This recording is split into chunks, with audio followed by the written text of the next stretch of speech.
Good afternoon.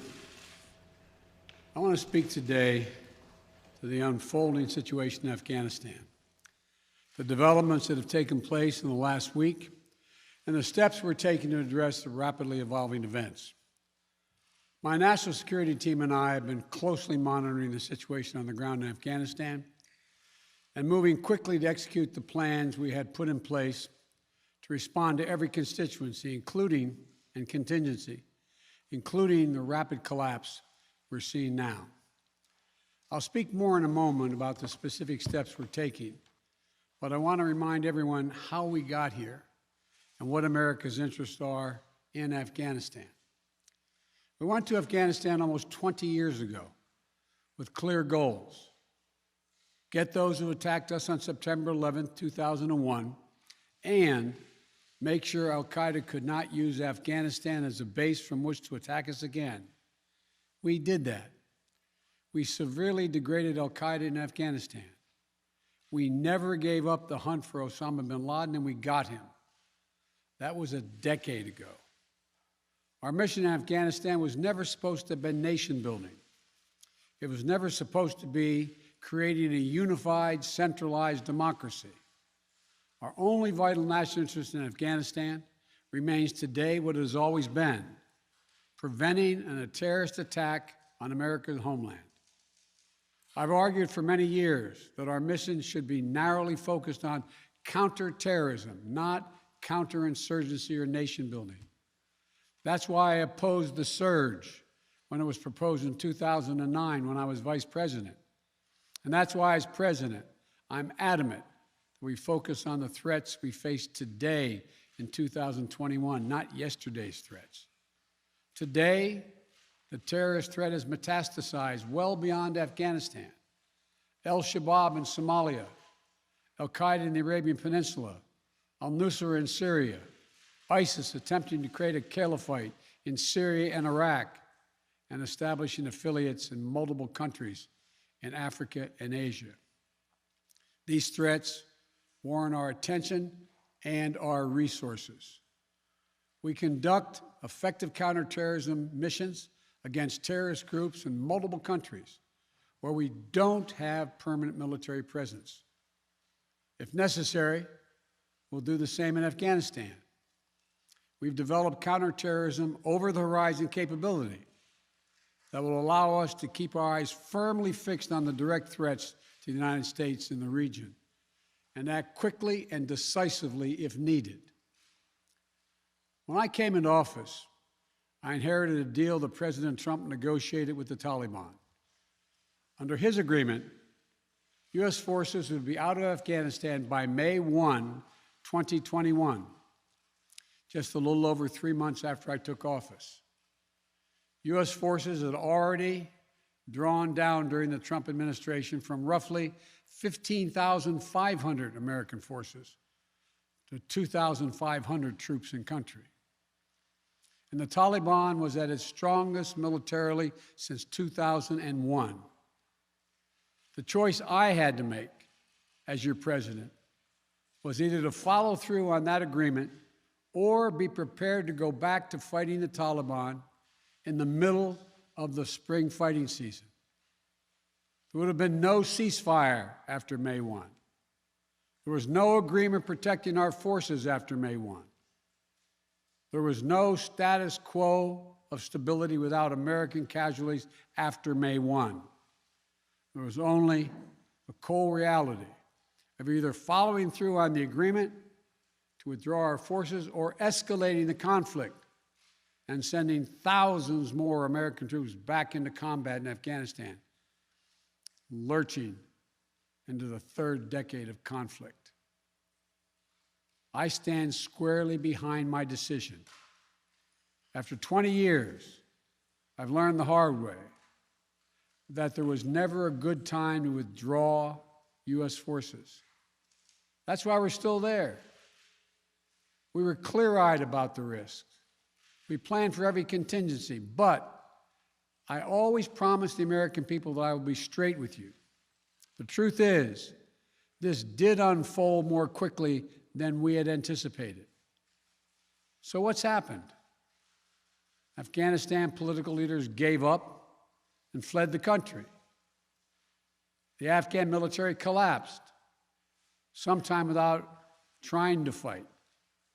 If anything, the developments of the past week reinforced that ending U.S. military involvement in Afghanistan now was the right decision. American troops cannot and should not be fighting in a war and dying in a war that Afghan forces are not willing to fight for themselves. We spent over $1 trillion. We trained and equipped an Afghan military force of some 300,000 strong, incredibly well equipped, a force larger in size than the militaries of many of our NATO allies. We gave them every tool they could need. We paid their salaries, provided for the maintenance of their Air Force, something the Taliban doesn't have. Taliban does not have an Air Force. We provided close air support. We gave them every chance to determine their own future. What we could not provide them was the will to fight for that future. There's some very brave and capable Afghan special forces units and soldiers. But if Afghanistan is unable to mount any real resistance to the Taliban now, there is no chance that 1 year, 1 more year, 5 more years, or 20 more years of U.S. military boots on the ground would have made any difference. Here's what I believe to my core.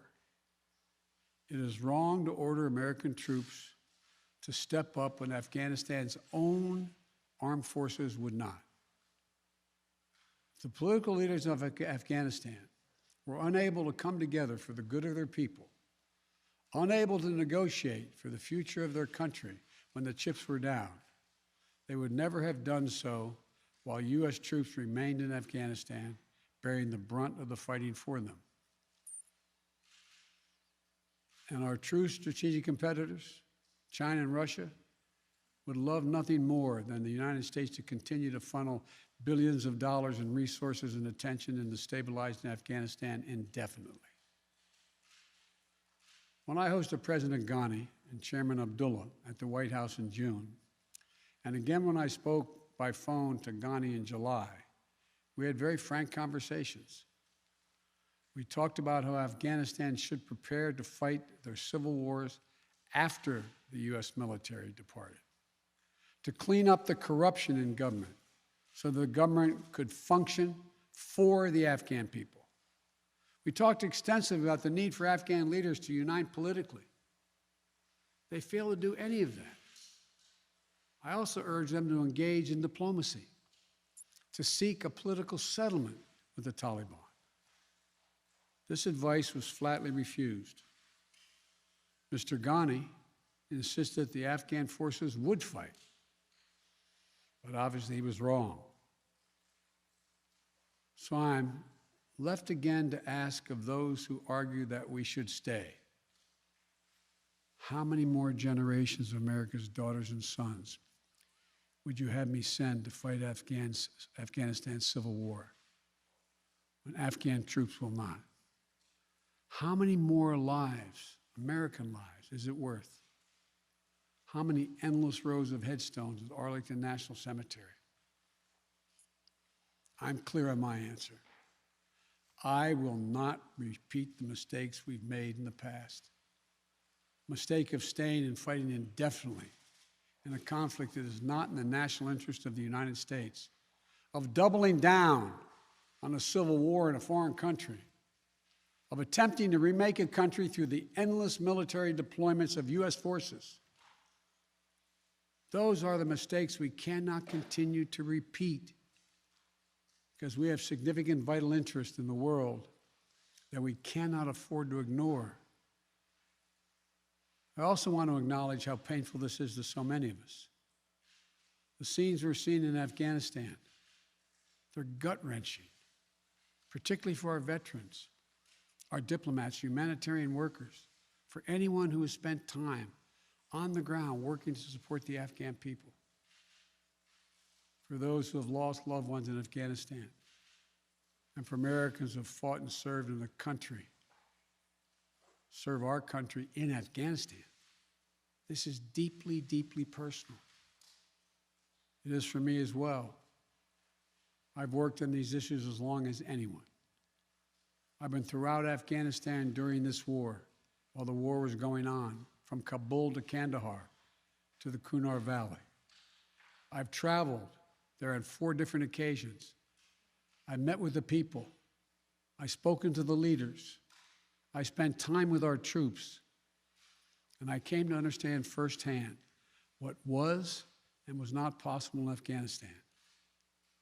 So now we're focused on what is possible. We will continue to support the Afghan people.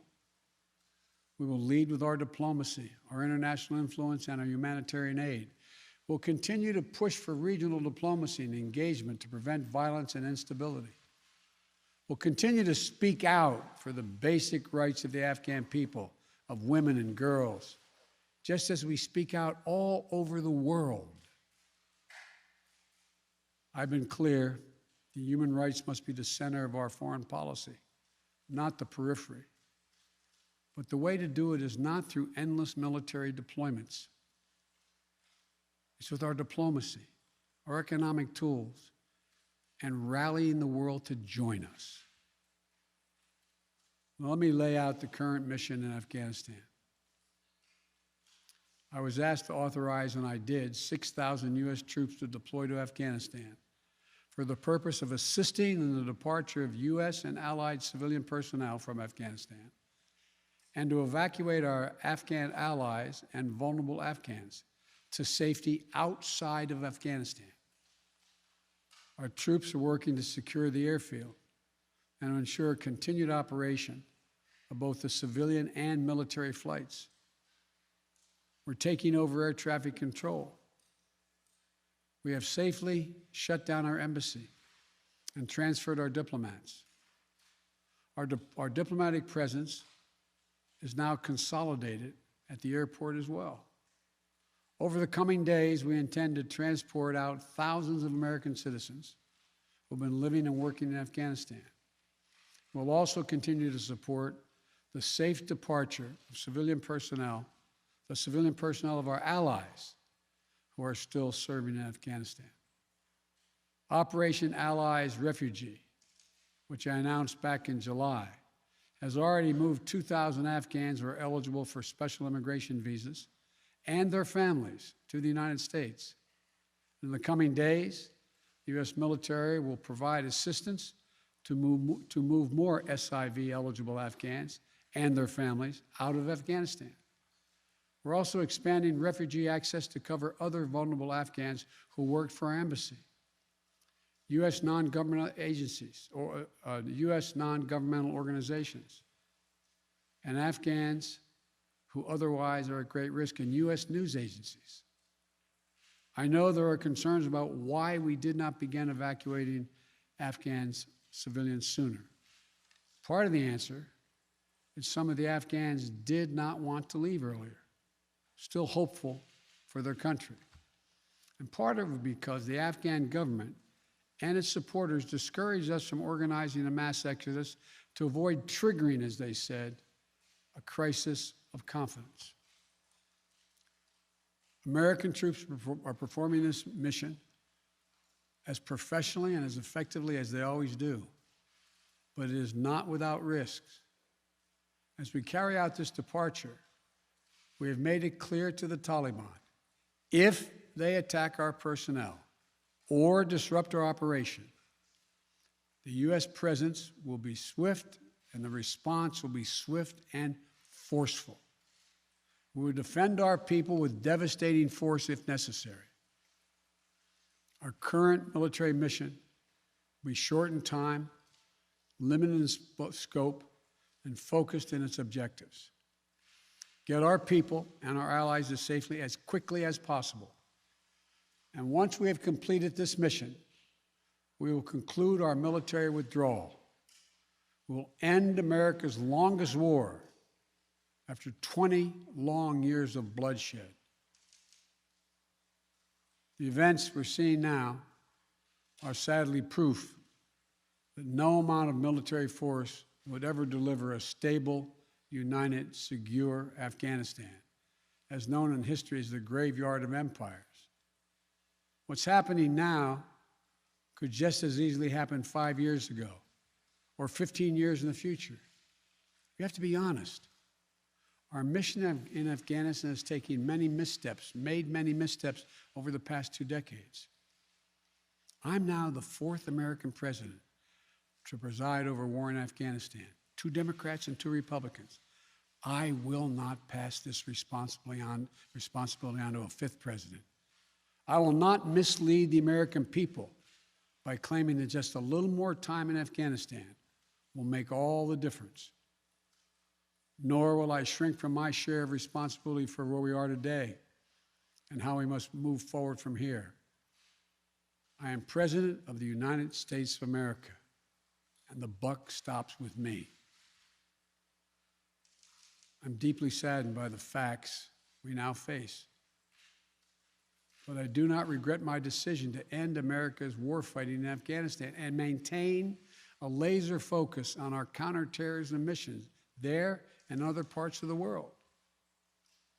Our mission to degrade the terrorist threat of al-Qaeda in Afghanistan and kill Osama bin Laden was a success. Our decades-long effort to overcome centuries of history and permanently change and remake Afghanistan was not, and I wrote and believed it never could be. I cannot and will not ask our troops to fight on endlessly in another country's civil war, taking casualties, suffering life-shattering injuries, leaving families broken by grief and loss. This is not in our national security interest. It is not what the American people want. It is not what our troops, who have sacrificed so much over the past 2 decades, deserve. I made a commitment to the American people when I ran for president that I would bring America's military involvement in Afghanistan to an end. While it's been hard and messy, and yes, far from perfect, I've honored that commitment. More importantly, I made a commitment to the brave men and women who serve this nation that I wasn't going to ask them to continue to risk their lives in a military action that should have ended long ago. Our leaders did that in Vietnam when I got here as a young man. I will not do it in Afghanistan. I know my decision will be criticized, but I would rather take all that criticism than pass this decision on to another president of the United States, yet another one, a 5th one, because it's the right one, it's the right decision for our people, the right one for our brave service members who risk their lives serving our nation, and it's the right one for America. Thank you. May God protect our troops, our diplomats, and all brave Americans serving in harm's way.